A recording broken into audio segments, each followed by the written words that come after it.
એ ઘણો પરાક્રમી બુદ્ધિમાન, એને એક પુત્ર હતો, એનું નામ દળધન્વા. તે સર્વ ગુણોથી સંપન્ન હતો, ધાર્મિક હતો, પવિત્ર કાર્ય કરવા વાળો, ચારે વેદોને જાણવા વાળો, અને પોતે ગુરુને ત્યાં શિક્ષા પ્રાપ્ત કરી ગુરુ દક્ષિણા આપી પોતાના ઘેર આવ્યો. પુત્રને જોઈ રાજ્ય કારભાર સંભાળી શકે તેવો શક્તિશાળી બનેલ જોઈ રાજાએ પ્રભુ સ્મરણમાં હવે પછીના દિવસો ગાળીશ એવું નક્કી કરી અને પુત્રને રાજગાદી સોંપ્યો. અને રાજા ઉધા ઋષિના આશ્રમમાં ગયા, ત્યાં તપ ભક્તિ કરી પોતાનો દેહ છોડ્યો. દળધન્વાએ પિતા મૃત્યુ પામ્યા છે એવા સમાચાર જાણીને તેમની સઘળી ક્રિયાઓ કરી, ખૂબ જ ધન ખર્ચીને બ્રાહ્મણોને દાન આપ્યું. અને દળધન્વા પોતાના પિતૃની મૃત્યુ પછી તે વિદર્ભ દેશની રાજકન્યા સાથે વિવાહ કર્યા. તેના 4 પુત્રો થયા. ચારુમતી નામની પુત્રી થઈ, ચિત્રવાક, માણિમાન અને ચિત્રકુંડલ, આવા 4 પુત્રોનો પિતા થયો. દળધન્વાને વિચાર આવ્યો, હું સર્વ પ્રકારે સુખી છું, કોઈ અગમ્ય કારણ હોવું જોઈએ, અથવા એક કયું વ્રત તપ પુણ્ય દાન કર્યું હશે કે જેના પ્રતાપે હું આવા કાર્યો કરી શકું છું. એક દિવસ તે શિકાર કરવા ગયો, હરણને મારી વનમાં પાછળ ભાગ્યો. હરણને તીર વાગ્યું, પણ તે ઝાડવામાં જતું રહ્યું. દળધન્વા એની પાછળ ગયો, ખૂબ જ થાકી હારી એક તળાવ કિનારે આરામ કરવા બેઠો. જળ પીધું, પાછળ સૈનિકો આવી ગયા. એક સમય રાજા ત્યાં આરામ કરતો, ત્યારે ઝાડ ઉપરથી પોપટ બોલ્યું કે હે રાજા, તું સુખભોગમાં મસ્ત બની ખરા તત્વને ભૂલી ગયો લાગે છે. માટે ખરું તત્વ સમજ અને પરમાત્માને કેવી રીતે પ્રાપ્ત કરવાનું તે તું જાણ. પોપટની વાણી સાંભળી રાજા વિચારમાં ચડી ગયો. પછી એને થયું કે નિશ્ચિત સુખદેવજીએ મને આ ઉપદેશ કર્યો લાગે છે. પોતાના રાજમહેલમાં આવ્યો, પોપટના વચનો યાદ કરતો રહ્યો અને ચિંતા કરવા લાગ્યો. ભોજન કર્યું નહીં, ઊંઘ ના આવી. એની પત્ની પૂછે છે કે આપ આટલા હતાશ શા કારણથી થયા છો? મને તો દૂર કરવા પ્રયત્ન કરો. રાજા કોઈ પણ આગળ કઈ ખુલાસો નથી કરતો. દાસ દાસી નગરજનો રાજાની ચિંતા કરવા લાગ્યા.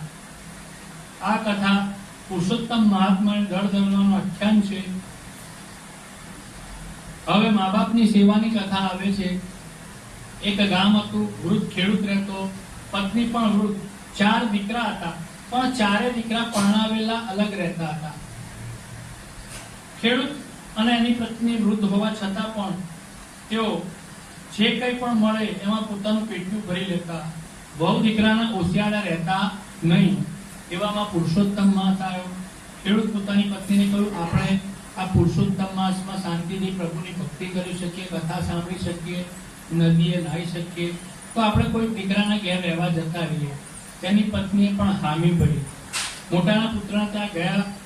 પુત્રના વહુએ ખૂબ જ સારો આવકાર આપ્યો, પણ જ્યારે કહ્યું કે અમારે પુરુષોત્તમ માસ કરવો છે, 1 મહિનો અહીંયા રહીશું, ત્યારે એવું ઠાવકાઈ કરી અને ગલ્લા તલ્લા કરવા લાગ્યા. અને કહ્યું તમે નાનાના ત્યાં જાઓ. માતા પિતા નાનાના ત્યાં આવ્યા, ત્યાં પણ એમને એ જ સાંભળવા આપ્યું કે તમે મારાથી નાનાના ત્યાં જાઓ. ત્રીજા નંબરના દીકરાએ પણ એ જ પ્રકારે કહ્યું. સૌથી નાના દીકરાને વહુએ કીધું કે અમારા ત્યાં રહેજો, પૂજા અર્ચના કરજો, કાંઠા ગોરમાની પૂજા કરજો, નદીએ સ્નાન કરજો, અમે સાચવી લઈશું. ખૂબ જ ભાવથી નાનો દીકરો ને વહુ માતા પિતાની સેવા કરવા લાગ્યા. ખેડૂત અને તેની પત્ની રોજ નદીએ નાહવા જાય, કાંઠા ગોરમાનું પૂજન કરે, કથા સાંભળે, જે કંઈ પણ એમની પાસે છે એમાંથી દાન દક્ષિણા આપે. નાહ્યા પછી કપડા વહુને આપે, કોઠી પર મૂકી રાખે. હવે થયું એવું કે ખૂબ જ પુણ્યથી એ કોઠીમાં જે પાણીના ટપકા પડ્યા તે મોતીથી કોઠી ભરાઈ ગઈ. થોડા દિવસ વીત્યા પછી આમ પુરુષોત્તમ મહિનો પૂર્ણ થવા આવ્યો, ત્યારે વહુએ જોયું કે અંદર કંઈક ચમકે છે. તો અંદર ખરા મોતીના દાણા હતા. પોતાના પતિને બોલાવીને વાત કરી અને એમાંથી થોડા દાણા લઈ ઝવેરીના ત્યાં ગયા, વેચ્યા અને પૈસા લઈ આવ્યા. વ્રતનું ઉજવણું કરવાનું ટાણું થયું. ખેડૂતે 5 બ્રાહ્મણને બોલાવવાનો સંકલ્પ કર્યો, પણ 51 બ્રાહ્મણ બોલાયા.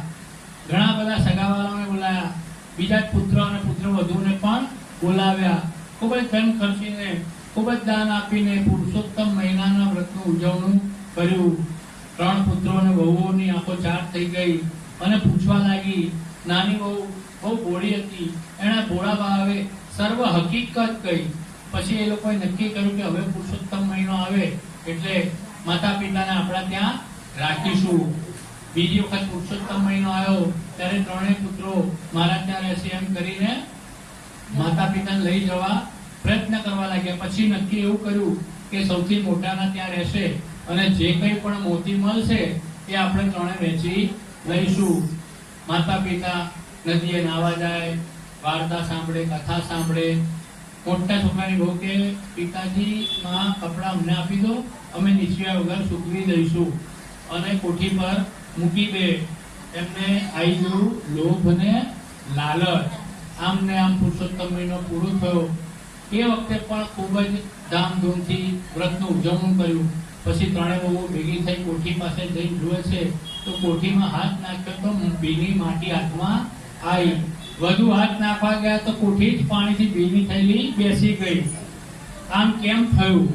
તમે માતા પિતાને કહેવા લાગી કે તમે અમને છેતર્યા. તો ખેડૂત કહે છે કે અમે નથી છેતર્યા, પણ તમારા લોભે તમને છેતર્યા છે.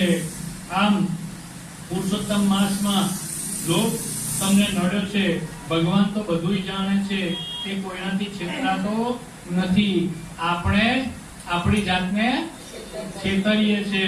બોલો શ્રી પુરુષોત્તમ ભગવાન કી જય.